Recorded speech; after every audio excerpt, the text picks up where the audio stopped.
ವಿದ್ಯಾರ್ಥಿಗಳಿಗೂ ಇಂದಿನ ನಮ್ಮ ತರಗತಿಗೆ ಆತ್ಮೀಯ ಸ್ವಾಗತವನ್ನು ಕೋರ್ತಾ ಇದ್ದೀನಿ. ವಿದ್ಯಾರ್ಥಿಗಳೇ, ಇಂದಿನ ಈ ನಮ್ಮ ಪ್ರಥಮ PU ಪಠ್ಯಪುಸ್ತಕದಲ್ಲಿರುವಂತಹ ಒಂದು ನಾಟಕದಲ್ಲಿ ಬರುವಂತಹ ಪಾತ್ರಗಳ ಬಗ್ಗೆ ಈ ಒಂದು ತರಗತಿಯಲ್ಲಿ ನಾವು ಚರ್ಚಿಸುತ್ತಾ ಹೋಗೋಣ. ಯಾಕೆ, ಏಕೆ, ಯಾವ ಕಾರಣಕ್ಕಾಗಿ ಪಾತ್ರವನ್ನು ತಿಳ್ಕೋಬೇಕು ಅಂತ ನಾನು ತಿಳಿಯಪಡಿಸ್ತಾ ಹೋಗ್ತೀನಿ. ಯಾವುದೇ ಒಂದು ಸಿನಿಮಾ ಅಥವಾ ಒಂದು ನಾಟಕ, ಒಂದು ಕೇಳಿಕೆಯಲ್ಲಿ ಅಲ್ಲಿ ನಡೀತಿರುವಂತಹ ಪಾತ್ರಧಾರಿಗಳ ಹೆಸರು ತಿಳಿದು ಹೋದರೆ ನಾವು ಏನಪ್ಪಾ ಆಗುತ್ತೆ ಅಂತಂದ್ರೆ ಈ ಕಿವುಡಿನ ಮುಂದೆ ಕಿನ್ನರಿ ಬಾರದಾಗಿ ಆಗುತ್ತದೆ. ಹಾಗಾಗಿ ನಾವೇನು ಮಾಡೋದ್ರೆ ಮೊದಲಿಗೆ ಈ ಒಂದು ಪ್ರಥಮ PUಲಿ ನಿಮಗಿರುವಂತಹ ನಾಟಕ ಯಾವುದು, ಆ ನಾಟಕ ಬರೆದವರು ಯಾರು, ಆ ನಾಟಕದಲ್ಲಿ ಬರುವಂತಹ ಪಾತ್ರದ ಬಗ್ಗೆ ತಿಳಿಯಪಡಿಸ್ಕೊಳ್ತಾ ಹೋಗೋಣ. ವಿದ್ಯಾರ್ಥಿಗಳೇ, ಮೊದಲಿಗೆ ನಿಮಗಿರುವಂತಹ ಪಠ್ಯ ಪುಸ್ತಕದಲ್ಲಿರುವಂತಹ ಒಂದು ನಾಟಕದ ಹೆಸರು ಬೋಲೆ ಶಂಕರ. ಯಾವ ಶಂಕರ? ಬೋಳೆ ಶಂಕರ. ಬರೆದಿರುವಂತವ್ರು ಯಾರು? ಚಂದ್ರಶೇಖರ್ ಕಂಬಾರ. ಚಂದ್ರಶೇಖರ ಕಂಬಾರ ಜ್ಞಾನಪೀಠ ಪ್ರಶಸ್ತಿ ಪುರಸ್ಕೃತರಾದಂತಹ ಚಂದ್ರಶೇಖರ ಕಂಬಾರರು ಹಲವಾರು ಕೃತಿಗಳನ್ನ ಬರೆದಿದ್ದಾರೆ.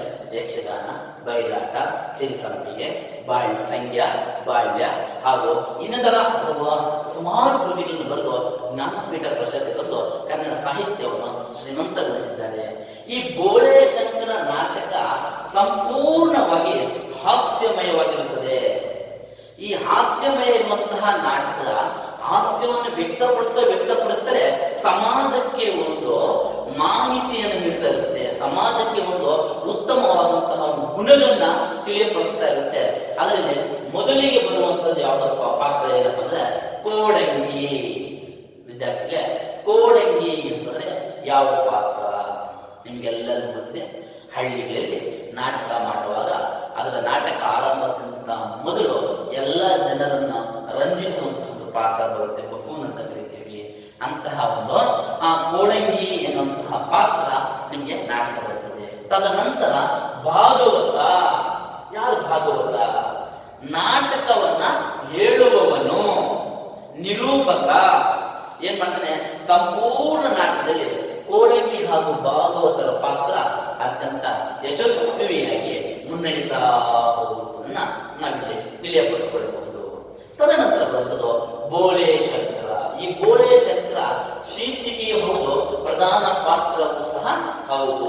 ನೋಡಿ, ಈ ಬೋಳೆ ಶಂಕರ ತನ್ನದೇ ಆದಂತಹ ಈ ನಾಟಕದಲ್ಲಿ ಅತ್ಯಂತ ದಡ್ಡ ರೀತಿಯಲ್ಲಿ, ಬುದ್ಧಿ ಇಲ್ಲದ ರೀತಿಯಲ್ಲಿ, ಅಮಾಯಕ ಮುಗ್ಧ ಪಾತ್ರದಲ್ಲಿ ಕಾಣಿಸ್ಕೊಳ್ತಾ ಹೋಗ್ತಾನೆ. ಯಾರು? ಬೋಳೆ ಶಂಕರ. ತನ್ನ ಮುಗ್ಧತೆಯ ಮುಂದೆ ನಾಟಕದಲ್ಲಿ ಬರುವ ಇತರ ಎಲ್ಲಾ ಪಾತ್ರಗಳು ಅವನ ಮುಂದೆ ಸೋಲನ್ನು ಒಪ್ಪಿಕೊಳ್ತವೆ. ಅದು ಹೇಗೆ ಎನ್ನುವುದನ್ನ ನಾವು ನಾಟಕದಲ್ಲಿ ಚರ್ಚಿಸುತ್ತಾ ಹೋಗೋಣ ಮುಂದೆ.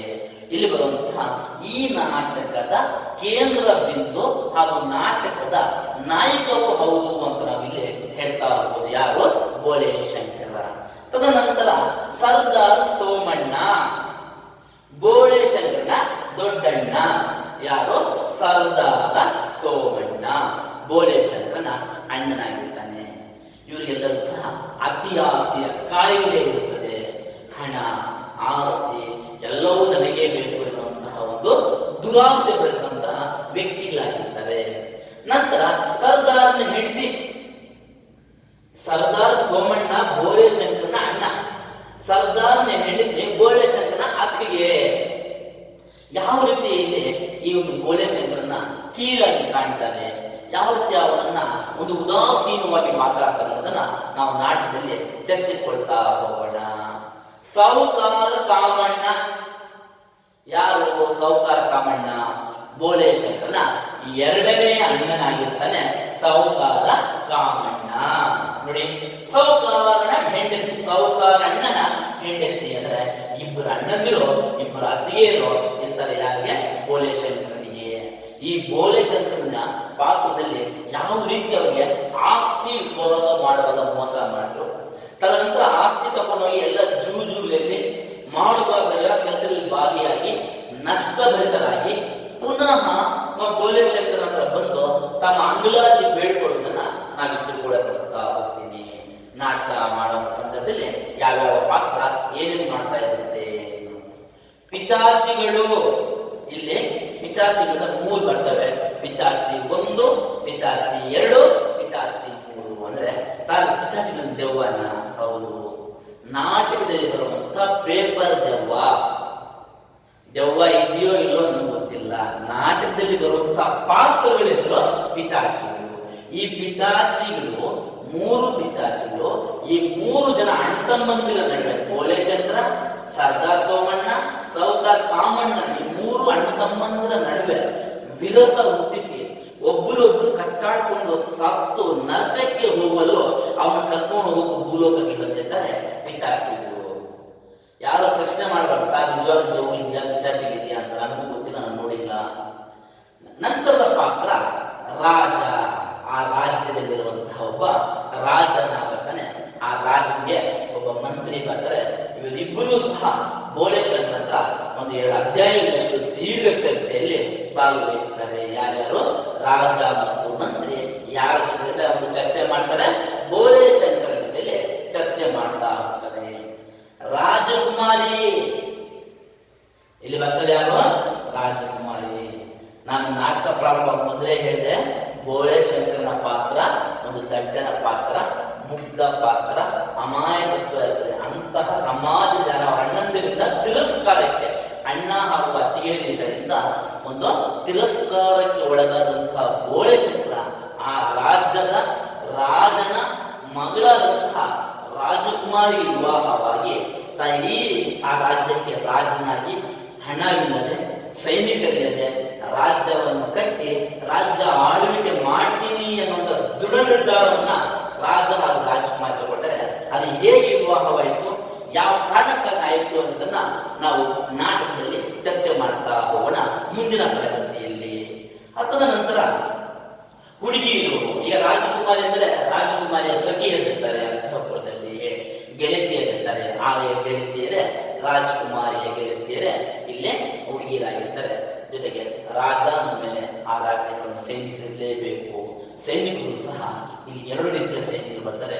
ನಿಜ ಸೈನಿಕರು ಇರ್ತಾರೆ, ಹಾಗೂ ಒಂದು ಮಂತ್ರದ ಮೂಲಕ, ತೆನೆಗಳ ಮೂಲಕ, ಹಾಗೂ ಯಾವುದೋ ಹುಲ್ಲುಗಡ್ಡೆಯ ಮೂಲಕ ಸೈನಿಕರು ಮತ್ತು ಚಿನ್ನದ ನಾಣ್ಯಗಳನ್ನು ಮಾಡುವಂತಹ ಒಂದು ಮಂತ್ರವು ಸಹ ಈ ನಾಟಕದಲ್ಲಿ ಬರುತ್ತೆ. ಕಡೆಯದಾಗಿ ಈ ನಾಟಕದಲ್ಲಿ ಒಂದು ವಿಲನ್ ಪಾತ್ರ ಅಂತಂದ್ರೆ ಖಳನಾಯಕನ ಪಾತ್ರ ಮಾಡಿರುವಂತಹ ಸೈತಾನ.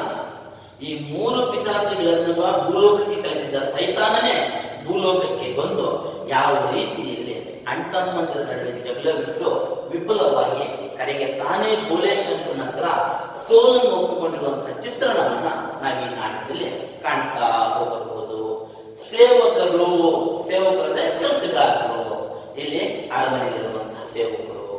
ಸಿಪಾಯಿಗಳು, ಇವರು ಸಹ ಸೈನಿಕರೇ. ಇವರು ನಿಜವಾದಂತಹ ಸಿಪಾಯಿಗಳು, ಇವರು ನಿಜವಾದಂತಹ ಸಿಪಾಯಿಗಳು. ಇಬ್ಬರ ನಡುವೆ ಮಂತ್ರದಲ್ಲಿ ಹುಟ್ಟುವಂತಹ ಸಿಪಾಯಿಗಳು ಸಹ ಇಲ್ಲಿ ಇದ್ದಾರೆ. ಸರ್ ಅದು ನಿಜಾನ?